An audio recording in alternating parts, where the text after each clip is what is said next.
Halo Rebahaners, dimanapun kalian berada, bagaimana kabarnya? Kembali lagi bersama saya John. I will merangkum sebuah film yang disutradarai oleh Adam Wingard, yang kalau kalian belum tahu, beliau ini pernah membuat sebuah film pendek yang tergabung dalam proyek film omnibus berjudul VHS tahun 2012. Pernah dengar?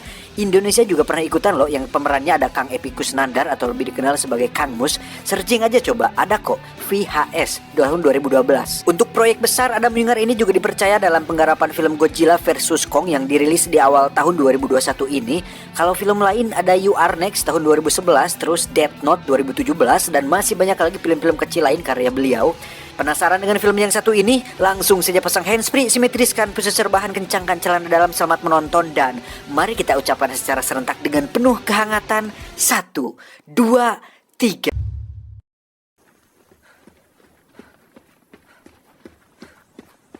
Kisah akan berfokus pada sebuah keluarga yang belum lama ini berkabung atas tewasnya anak sulung mereka di medan perang. Ada si ibu, ayah, anak si kakak, dan Luke si adik. Okay. Drive safe. Yang paling terpukul atas kehilangan anak sulung mereka adalah tentu saja si ibu yang memang selalu berada di rumah setiap hari, sehingga beliau sering kali menangis ketika ingat kenangan masa lalu saat anak sulungnya masih hidup. Sementara itu, kita akan melihat seorang pria yang nampaknya seorang tentara sedang berlari, dan ternyata dia datang ke rumah si ibu dengan mengaku sebagai sahabat dekat anaknya waktu di militer. Dia bernama David. I knew your son, Caleb. And we trained together and served together. Would you like to come inside? Thank you, man. Untuk membuktikan hal itu, David pun menunjukkan wajahnya di foto dinding yang ada di rumah, dan memang benar bahwa dirinya merupakan tentara yang ditugaskan bersama mendiang anak sulungnya.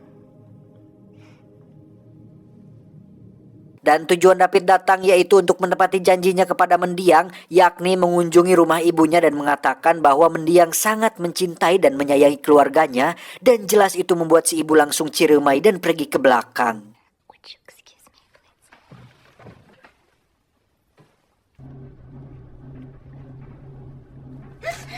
Setelah sedikit lega mendengar mendiang anaknya sangat begitu menyayanginya, si ibu pun nampak simpati kepada David yang rela jauh-jauh datang ke sini hanya untuk menepati janjinya, di mana David diminta untuk menginap semalam saja dan pergi esok hari jika memang ia ingin pergi. It's nice having you here, and I would love to hear more about you and Caleb. Setelah David diperkenalkan kepada Anna yang akan berangkat kerja sebagai pelayan restoran, si ibu pun mengajak David ke kamar mendiang anaknya dengan cukup gegabah, di mana si ibu belum mengetahui asal-usul si David yang sebenarnya, yang walaupun dia mengaku kenal dekat dengan mendiang, tetapi waspada harusnya lebih didahulukan. Bukan suuzon, tapi alangkah baiknya kita cari dulu, tahu siapa dulu gitu, siapa dia, tinggal di mana, RT berapa, siapa orang tuanya. Ingat kata-kata Bang Napi, kejahatan terjadi bukan hanya karena ada niat pelakunya, tetapi juga karena ada kesempatan. Waspadalah, waspadalah. Wow. Dan inilah tamu.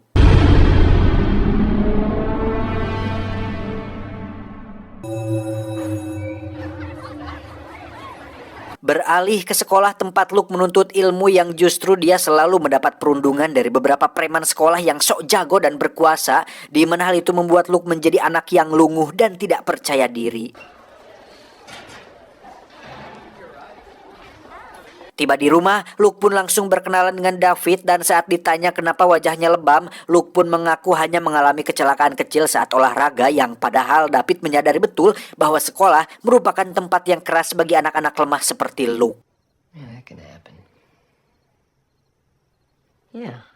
Sebagai tuan rumah yang baik, si ayah pun mengajak David untuk minum-minum sambil mengobrol, dan ketika si ayah mulai mabuk, dia pun curhat mengenai permasalahannya di tempat kerja tentang seorang karyawan baru yang langsung naik jabatan menjadi manajer, di mana saat si David menjadi pendengar yang baik dan meresponnya dengan cara yang tidak lebay, si ayah pun mulai simpati dan meminta David untuk tinggal di sana sementara waktu. That's crazy. You don't know where you're going. Stay here for a couple more days. Well, maybe just a couple more days.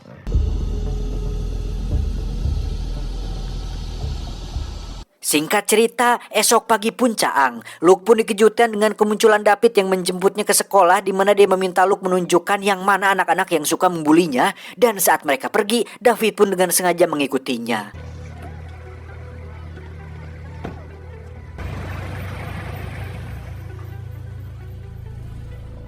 Sampai di sebuah bar, David pun langsung memesan beberapa minuman dengan maksud untuk mentraktir anak-anak Badung tersebut dan meminta agar waiters langsung mengantarkan minuman tersebut kepada mereka semua. Saat anak-anak Badung itu merasa tersinggung karena hanya ditraktir minuman Josu dan Marimas tanpa es batu, tiba-tiba ya, salah satu anak pun dengan watadosnya menyiram bebenguk si David tanpa tahu dia siapa, di mana pada adegan ini si Luke yang lemah pun cukup dibuat beradrenalin karena takut terjadi sesuatu yang tidak diinginkan. Namun dengan ekspresi tenang dan senyum kecil yang mendamaikan, David pun langsung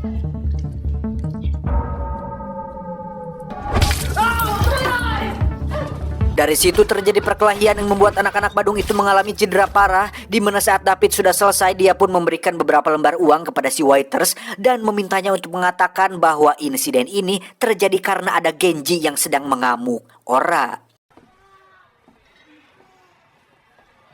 Malam harinya, Ana pun dibuat melongo saat melihat tubuh atletis David ketika baru selesai mandi, di mana hal itu cukup membuat Ana berimajinasi liar yang tidak pernah dia dapatkan dari pacarnya. Ana pun mengajak David ke pesta temannya yang bernama Christine. Ini orangnya. David terlihat cukup gagah di antara yang lain saat dirinya mengangkat 2 drum berisi bir yang membuat Christine tertarik dengan sosok si David. Saat mereka sedang mengobrol berdua, muncullah mantan Christine yang sering bertindak kasar, sehingga David memutuskan untuk menghajar babangusnya agar dia kapok dan tak datang lagi, hingga akhirnya David mendapat sebuah hadiah dari Christine. Apa itu? Ya, pasti teman-teman sudah paham.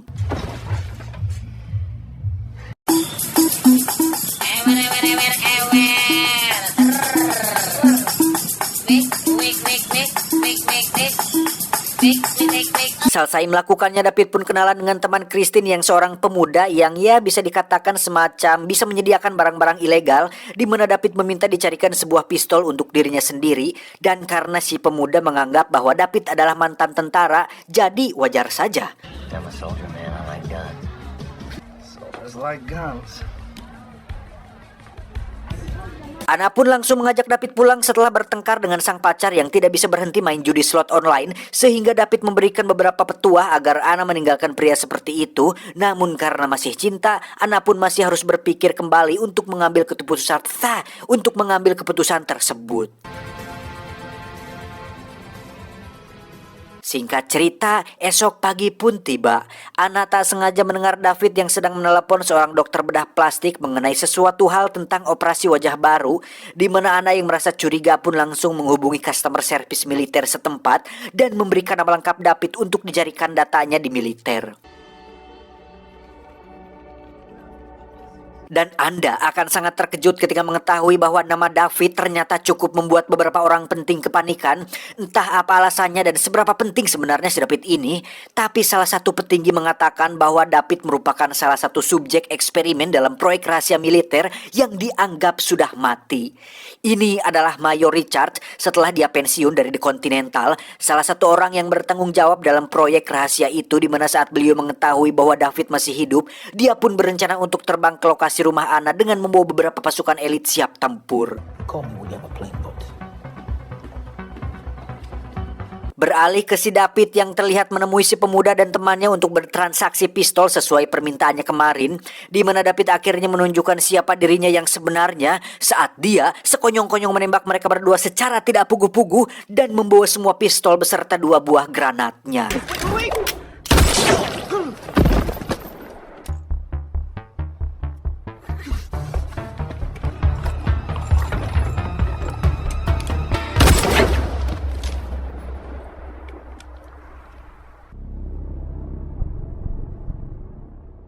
Bersamaan dengan itu, Ana pun dibuat terkejut saat mendapat informasi bahwa David dilaporkan sudah tewas dalam sebuah insiden mengerikan, yang mana saat dia menceritakan hal itu kepada ibunya, muncullah si ayah yang dibuat syok sekaligus senang ketika mendapat kabar bahwa manajer barunya ditemukan sudah tewas di kamar hotel, dan beliau dipromosikan menjadi manajer baru di kantor tersebut.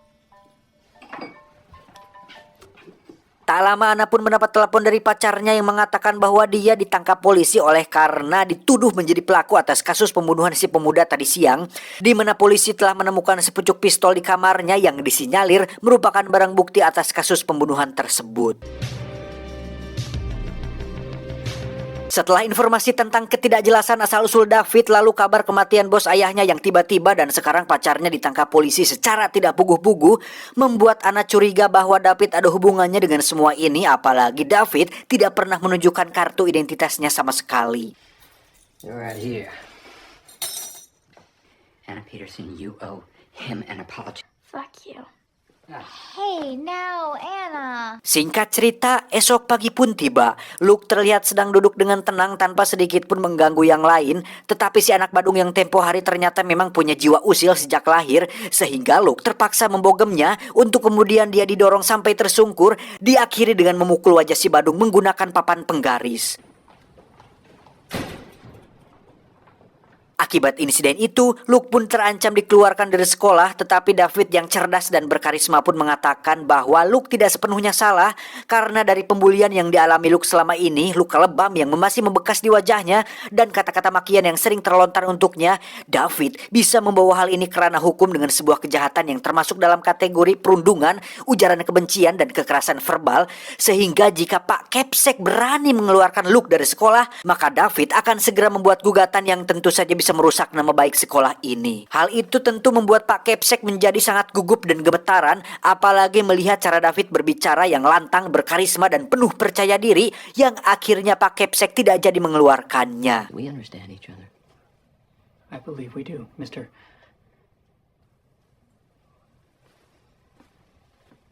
Sepulangnya dari sana, David pun membantu si ibu mengambil beberapa pakaian yang dipoein, di mana saat David izin ke belakang untuk membawa keranjang, muncullah beberapa mobil yang ternyata itu adalah Mayor Richard bersama pasukan elitnya. Untuk kemudian beliau bertanya kepada si ibu, apakah kau mengenal David? Si ibu pun menjawab, ya tentu saja, dia baru banget ke belakang ngambil keranjang. Di situ semua orang langsung ngejenghok dan tiba-tiba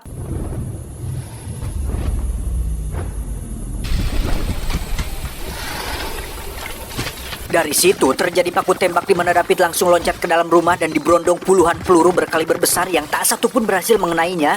Di mana saat salah satu anggota pasukan elit masuk, justru dialah yang harus tewas oleh David. Dilanjutkan dengan David yang merangkak di bawah tembakan yang murudul begitu banyak sampai dia loncat ke dapur yang di situ sudah ada si ibu yang sedang berlindung. What is happening, David? Oh, those men. It would take too long to explain. Dianggap sudah tidak berguna, David pun membunuh si ibu dengan sebilah pisau, kemudian lari ke garasi dan mengendarai mobil tua milik si ayah, lalu menembak anggota elit terakhir sekaligus membucatkan mobil milik si Mayor. Dalam perjalanan, David pun melihat mobil si ayah yang baru saja pulang kerja, di mana David nekat menabrakkan mobilnya ke mobil si ayah hanya untuk mencegah dia sampai di rumah.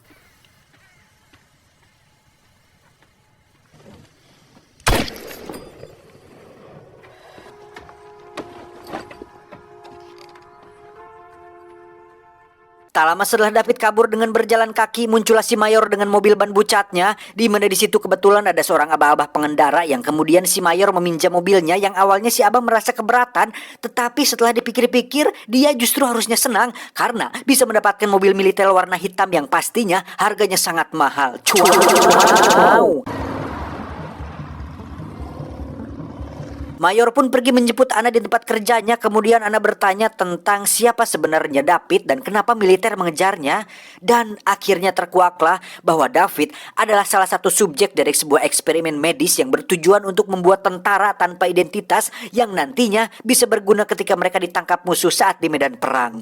Dan otak para subjek sengaja diprogram untuk melindungi identitas asli mereka dengan cara apapun yang membuat mereka kehilangan sisi kemanusiaan dalam dirinya. Dan efek negatif dari eksperimen neurologis tersebut ternyata tak sengaja mengubah David menjadi sosok monster yang tak terbendung, di mana dia akan nekat melakukan apapun untuk melindungi identitas aslinya, termasuk membunuh dan membuat kekacauan dalam skala yang cukup besar. Dan setelah ibu dan ayah mati, David sudah pasti akan mengincar Anna dan Luke yang masih berada di sekolah, karena hanya mereka berdualah orang yang sudah terlanjur mengetahui wajah dan nama asli David sendiri. There's neurological condition in this Peterson. Designed to protect both him and the experiment. He's programmed to clean up all loose ends. Dan bersamaan dengan itu, David pun baru saja tiba di tempat kerja Anna, dan karena menganggap bahwa Christine juga sudah mengetahui identitas aslinya, maka dia pun tak segan membunuhnya kemudian meledakkan restoran tersebut tanpa rasa gugup sedikit pun. Never mind.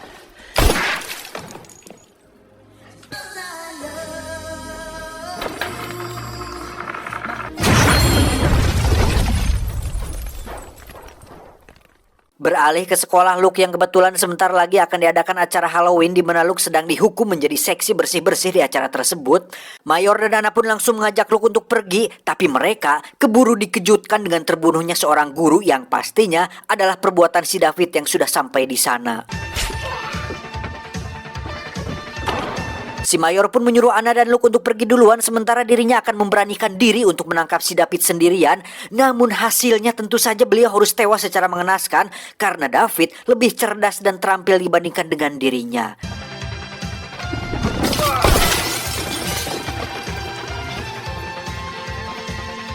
Oh, sir.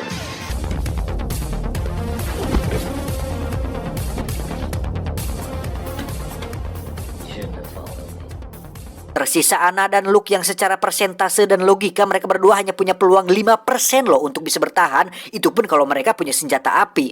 Dan ternyata Anna tidak seperti yang kita bayangkan. Karena sebagai tokoh utama yang dikira lemah, Anna ternyata lebih cerdas dari dugaan saya, di mana dia berhasil mengecoh David dengan membuat jejak darah palsu dan muncul dari belakang dengan sepucuk pistol di tangannya.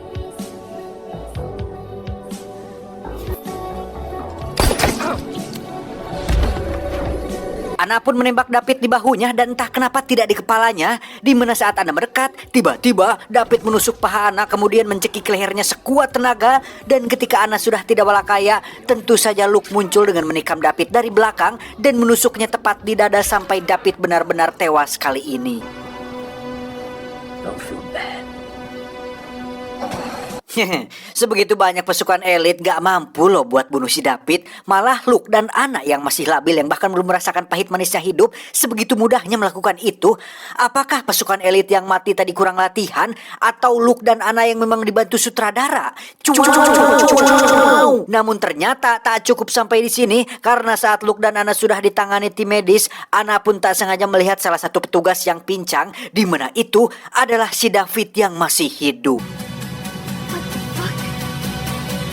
Tamat ending yang cukup membagongkan. Pada akhirnya